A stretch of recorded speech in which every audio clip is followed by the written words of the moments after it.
Hello, I'm delighted to join Bank Audi to discuss the most imminent economic implication of Gaza war. And my guest is Dr. Marwan Barakat, Group Chief Economist and Head of Research at Bank Audi. The bank's research covers a wide range of economic, sectoral, and market reports, and is considered as a reference sourse for the MENA region economic studies and researches. Gaza war is multi-faced, and it can have imminent and long-term implications on sectors and on stakeholders. Let's begin with reference to the latest economic report, Bank Audi economic report on Lebanon. What are the ongoing implications of Gaza war through the first quarter of 2024? Well, let's say that the first quarter, the economic conditions were a mirror image of the last quarter of last year. I'm talking about a real economy that is adversely hit by the war spillovers, direct and indirect war spillovers. I'm talking about a stable monetary situation characterized by the stability of the Lebanese pound's exchange rate relative to the US dollar, despite the war effects. And I'm talking about a quasi-equilibrium in external balances, in external position, and in public finances. Let me explain. First, the real sector indicators suggest that we are in a stagnant economy. If you look at the indicators over the past 6 months, real sector indicators such as port activity, airport activity, number of tourists, construction permits, all these have been in the red over the past 6 months, suggesting that growth is close to nil or slightly negative. But the monetary situation has maintained its stability. The exchange rate is around 89,500 for the quarter, or for the past year, actually, for the past 12 months. And the reserves of the central bank have been reinforced by close to $1 billion since the change in the governorship of the central bank back in July of last year. In parallel, inflation has declined from 360% back in March 2023 to 36% today. But given the stability of the Lebanese pound, this 36% remaining inflation is a dollar inflation, which exerts additional pressure on Lebanese house in general. But the most important is that the exchange rate maintained its stability. And this comes within the context of 3 factors. First, the economy has become highly dollarized. The supply of Lebanese pound is limited.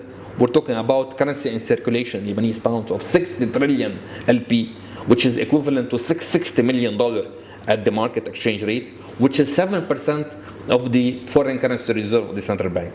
So technically, the market is in control. But also, fundamentally, the public finances are in equilibrium. The budget 2024 suggests that public revenues are equal to $3.4 billion, which is almost equivalent to public expenditures, leaving no deficit in the budget.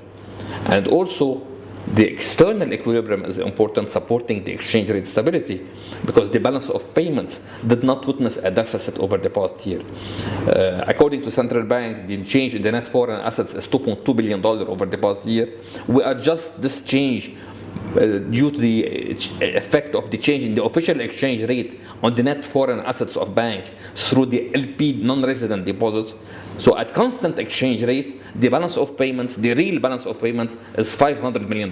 But it's positive, meaning that the money that came to Lebanon over the past year is more important than the money that left Lebanon over the same year, which suggests that we do have a surplus in foreign currencies that support the currency stability in general. Let's stretch out on this subject.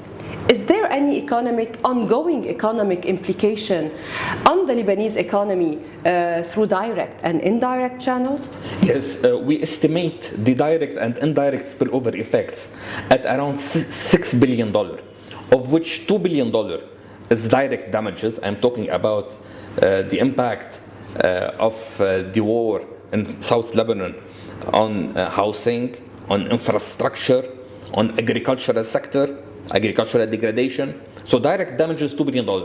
But the indirect damages are even more important because they affect the economy as a whole, and they are around $4 billion, impacting the touristic sector and the investment aggregate. The touristic sector has been hit. It has been hit due to the impact of the war on the holiday season in Christmas, the Fitr season, the Easter season as well, and the ski holidays as well. So the winter holidays. So accordingly, the touristic sector has been hit, and the total tourism revenues foregone are equivalent to $1 billion on the basis of a decrease in the number of tourists by 24% over the past 6 months, with an average spending by tourists in Lebanon in general of $3,000. So if you do the math, the calculation, you would reach a $1 billion tourism foregone. But the impact on the investment aggregate is even more important. Somebody that wanted to open a hotel, a business, a restaurant, has cancelled or delayed his investment decision, accordingly leading to an investment to GDP ratio of less than 10%, which is one of the low ratios in emerging markets, and which is one of the lowest ratios in the recent contemporary history of Lebanon. As a measure of financial investment risk, pricing by the markets, we look at Eurobonds, because they are internationally traded. Sovereign Eurobonds, which used to be traded at 8 cents to the dollar back on October 6th, on the eve of the crisis, on the eve of the war, today are being traded at around 6 cents to the US dollar, suggesting that the market perception of Lebanese investment risk has declined by 20% over the period. Yeah.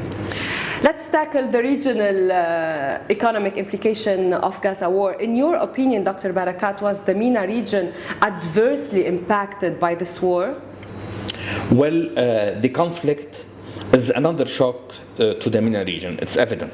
When you look at the growth in the MENA region, it used to be forecasted by the IMF in the WEO, in the World Economic Outlook, at around 3.4% back in October for 2024 growth. Now it is forecasted at 2.7%. So we're talking about 0.7% of growth foregone, which is due mainly to the conflict in Gaza and the spillovers on neighboring countries, but also to the oil production cuts and the tight monetary policies that have been followed. But the touristic sector in particular, which is an important foreign currency earner and an important employer in the region, has been hit. Before the war, we used to have a 20% increase in the number of tourists when compared to the year before, which makes, according to the WTO, the MENA region as the best performing region, and that is the only region in the world that has reached its pre-pandemic level in terms of touristic performance.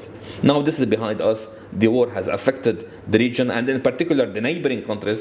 If we look at neighboring countries, the most affected in terms of priority of impact, of course we have West Bank and Gaza, but also we have Lebanon, followed by Syria, followed by Iraq, and then followed by Egypt and Jordan. All these countries have been affected in terms of touristic performance by the war effects. On the other hand, the GCC countries are totally insulated from the war impact. They have been doing well, and they represent 63% of the output of the MENA region, and their performance has not been affected significantly. Even in the event of a regional escalation, the increase in oil prices as a result of regional escalation would improve the fiscal position and the external position of those countries which support their growth.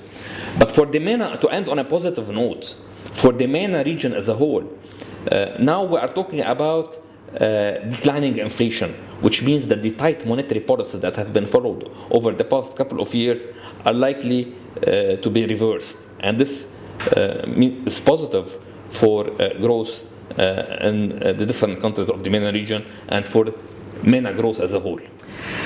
Also, in your opinion, do you think that the Israel-Gaza war had any global economic implications?